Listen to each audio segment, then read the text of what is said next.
ایک شخص مالدار ہے اور اس پر قربانی واجب ہے۔ اب اس مالدار شخص نے قربانی سے پہلے ایک جانور خرید لیا۔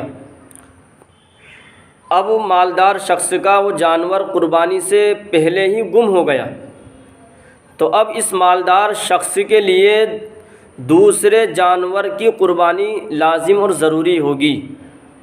دوسری صورت اس میں یہ ہے کہ مالدار شخص کا جانور قربانی سے پہلے گم ہو گیا، اب مالدار شخص نے قربانی کے لیے دوسرا جانور خرید لیا۔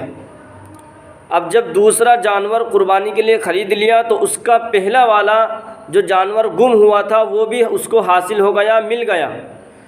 تو اب مالدار شخص کے لیے اجازت ہے اور اس کو اختیار ہے جس جانور کی چاہے قربانی کر لے۔